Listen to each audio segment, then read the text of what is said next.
Assalamualaikum warahmatullahi wabarakatuh. Bagaimana kabarnya anak-anak hari ini? Semoga kita semua diberi kesehatan dan yang sakit semoga segera diberi kesembuhan. Sebelum kita mulai pelajaran pada hari ini, mari kita membaca basmalah bersama-sama. Bismillahirrahmanirrahim. Baik, materi kita pada hari ini adalah mengenai dinasti Umayyah. Tujuan kita mempelajari dinasti Umayyah adalah pertama untuk menganalisis perkembangan peradaban Islam di masa Daulah Umayyah untuk menemukan sikap optimis dan dinamis. Yang kedua adalah untuk mengevaluasi peran ilmuwan muslim di masa Daulah Umayyah dalam menumbuhkan jiwa pembelajar yang kreatif dan inovatif. Berdirinya dinasti Umayyah tidak lepas dari masa-masa krisis pada pemerintahan Khulafaur Rasyidin.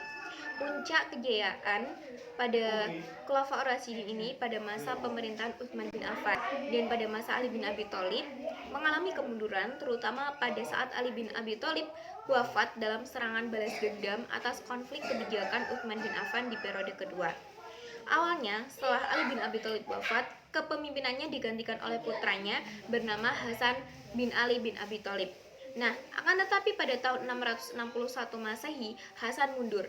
Kemunduran Hasan ini menyebabkan kekhalifahan Islam dipegang oleh Muawiyah bin Abu Sufyan.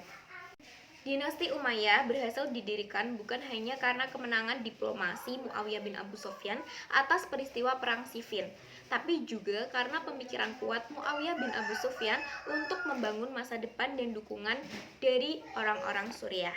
Setelah Muawiyah bin Abi Sufyan menjadi khalifah atau setelah dinasti Umayyah didirikan, maka ibu kota yang tadinya di Madinah dipindah ke Damaskus. Tidak hanya itu, terdapat latar belakang dari berdirinya dinasti Umayyah. Yang pertama adalah karena adanya perselisihan antara Aisyah, Zubair, dan Tolha dengan kelompok Ali bin Abi Thalib. Ini dikarenakan adanya hasutan Abdullah bin Saba yang mengatakan bahwa Abdullah bin Zubair, yakni anak angkat Aisyah, jabatan khalifah. Kemudian yang kedua adalah perselisihan antara Khalifah Ali bin Abi Thalib dengan Muawiyah bin Abu Sufyan. Karena Muawiyah bin Abu Sufyan menuntut keadilan atas wafatnya Khalifah Utsman bin Affan. Nah, peristiwa ini dengan Tahkim Daumatul Jandal, yakni pada 36 sampai 37 Hijriah atau 656 sampai 657 Masehi. Tahkim Daumatul Jandal ini adalah perundingan mengenai kepemimpinan umat Islam antara pihak Muawiyah bin Abu Sufyan dengan Khalifah Ali bin Abi Thalib. Nah, pada waktu itu pihak Muawiyah diwakili oleh Amr bin As dan pihak Ali bin Abi Thalib diwakili oleh Abu Musa al-Asy'ari. Akan tetapi ada intrik politik dari pihak Muawiyah berkaitan hasil kesepakatan, yaitu secara sepihak mengangkat Muawiyah yang tadinya gubernur Syam untuk menjadi khalifah menggantikan Ali bin Abi Thalib.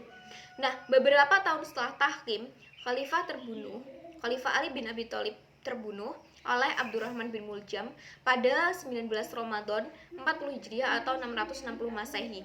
Sebagai penggantinya dipilih putranya Hasan bin Ali sebagai khalifah.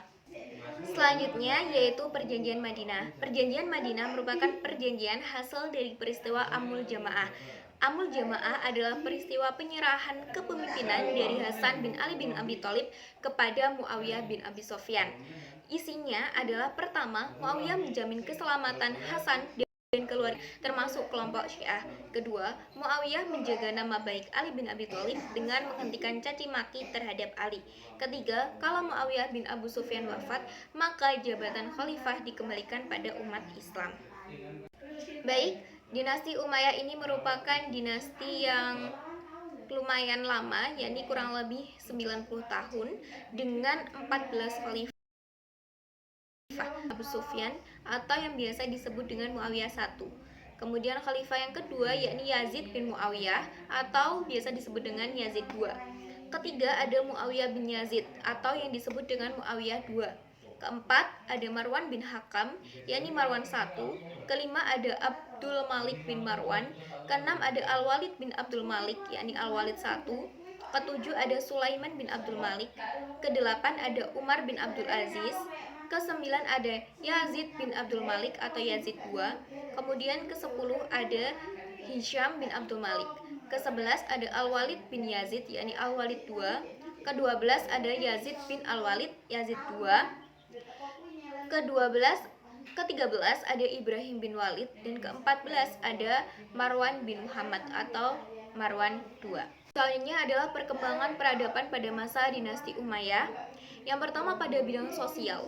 Pada masa dinasti Umayyah, bidang sosial ini sudah mulai berkembang, yakni dengan adanya lembaga pengadilan dan kepolisian, kemudian ada rumah sakit, jalan raya, sarana olahraga, tempat minum, kantor pos, dan sebagai sarana prasarana umat. Kemudian pada bidang budaya, pada masa dinasti Umayyah, bahasa Arab itu ditetapkan sebagai bahasa resmi internasional. Kemudian mendirikan pabrik sutra, industri kapal dan senjata, gedung-gedung pemerintahan, membangun irigasi pertanian. Kota Kufah dan Basrah dijadikan sebagai pusat perkembangan ilmu dan adab, dan membangun administrasi dan keuangan negara. Selanjutnya yakni bidang politik dan militer. Terbentuknya 5 lembaga pemerintahan. Pertama, lembaga politik An-Nizam As-Siyasi, kedua lembaga keuangan An-Nizam Al-Mali, ketiga lembaga tata usaha negara An-Nizam Al-Idari, keempat lembaga kehakiman An-Nizam Al-Qadai, dan kelima lembaga ketentaraan An-Nizam Al-Harbi. Kemudian terbentuknya Dewan Sekretaris Negara atau yang biasa disebut dengan Diwanul Kitabah. Yang pertama ada Sekretaris Persuratan Khatib Ar-Rasail, Sekretaris Kepolisian Khatib Al-Jundi, Sekretaris Kehakiman Khatib Al-Qadi, Sekretaris Keuangan Khatib Al-Kharaj, dan Sekretaris Tentara Khatib Al-Jundi. Pada masa dinasti Umayyah ini terdapat ajudan untuk mengurusi keselamatan khalifah yang disebut dengan Al-Hijabah. Selanjutnya, ilmuwan-ilmuwan pada masa dinasti Umayyah. Yang pertama ada ilmu hadis. Ilmu hadis mulai dirintis pada masa Khalifah Abdul Malik bin Marwan. Para tabi'in ini mulai menulis hadis dan berkembang dengan gerakan rihlah ilmiah, yaitu pengembaraan ilmiah yang dilakukan muhadisin dari kota ke kota untuk mendapatkan suatu hadis dari sahabat yang masih hidup dan tersebar di berbagai kota. Nah, Abu Bakar Muhammad bin Muslim bin Ubaidillah bin Syihab Az-Zuhri ini dianggap sebagai penulis hadis pertama pada masa dinasti Umayyah. Kemudian dilanjutkan oleh Ibnu Juraid dan Ar-Rabi As-Sabi, dan masih banyak lagi ulama lainnya. Pembukuan hadis dimulai sejak akhir masa pemerintahan Bani Umayyah, tetapi belum begitu sempurna. Pembukuan hadis mencapai sempurna pada masa dinasti Abbasiyah atau dinasti selanjutnya. Yang kedua ada ilmu tafsir. Ilmu tafsir adalah ilmu yang dikhususkan untuk mengetahui kandungan ayat-ayat Al-Quran. Setelah Rasulullah wafat, para sahabat Nabi seperti Ali bin Abi Thalib, Abdullah bin Abbas, Abdullah bin Mas'ud, Ubay bin Ka'ab mulai menafsirkan ayat-ayat Al-Quran yang bersandar dari Rasulullah lewat pendengaran mereka ketika Rasulullah masih hidup. Mereka dianggap sebagai pendiri mazhab tafsir dalam Islam. Pada masa itu, lahirlah beberapa madrasah yang mengajarkan untuk kajian ilmu tafsir. Di antaranya pertama ada Madrasah Mekah atau Madrasah Ibnu Abbas yang melahirkan mufasir terkenal seperti Mujahid bin Jubair, Said bin Jubair, Ikrimah Maula Ibnu Abbas, Taus Al-Yamani, dan Atha bin Abi Rabah. Kemudian yang kedua ada Madrasah Madinah atau Madrasah Ubay bin Ka'ab yang menghasilkan pakar tafsir seperti Zaid bin Aslam, Abul Aliyah, dan Muhammad bin Ka'ab Al-Quratli. Yang ketiga ada Madrasah Hira atau Madrasah Ibnu Mas'ud. Di antara murid-muridnya yang terkenal adalah Alqamah bin Qais, Hasan al-Basri, dan Qatadah bin Di'amah as-Sudi. Selanjutnya yaitu adanya ilmu fikih. Ilmu fikih adalah ilmu yang memahami masalah berdasarkan suatu perintah untuk melakukan suatu perbuatan.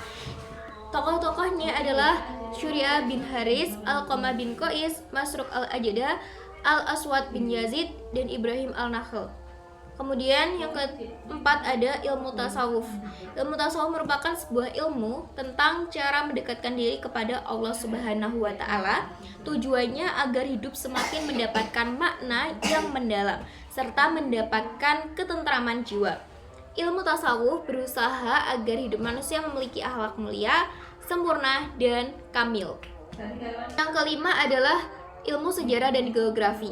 Sejarah dan geografi adalah ilmu yang membahas tentang perjalanan hidup, kisah, dan riwayat. Pada masa dinasti Bani Umayyah, Khalifah Muawiyah bin Abu Sufyan memerintah Ubaid bin Sariyah Al-Jurhumi untuk menulis buku sejarah masa lalu dan masa Bani Umayyah. Di antara karyanya adalah Kitab Al-Muluk wal Akhbar Al-Madi, buku catatan sejarah raja-raja masa lalu. Sejarawan lainnya adalah Suhara Abdi yang menulis buku Kitabul Amsal. Yang keenam ada ilmu bahasa dan sastra. Pada masa pemerintahan Abdul Malik bin Marwan, bahasa Arab digunakan sebagai bahasa administrasi negara atau bahasa resmi internasional. Penggunaan bahasa Arab yang makin luas membutuhkan suatu panduan kebahasaan yang dapat dipergunakan oleh semua golongan. Hal ini mendorong lahirnya seorang ahli bahasa yang bernama Sibawayh. Ia mengarang sebuah buku yang berisi pokok-pokok kaidah bahasa Arab yang berjudul Alkitab. Buku tersebut bahkan termasyhur hingga saat ini. Sastrawan-sastrawan muslim muncul pada masa ini antara lain Nu'man bin Bashir al-Ansori, Qais bin Mulawah, yakni termasyhur dengan sebutan Laila Majnun, Al-Akhtal, Abul Aswad Ad-Duwali, Farasdak, dan Jarir.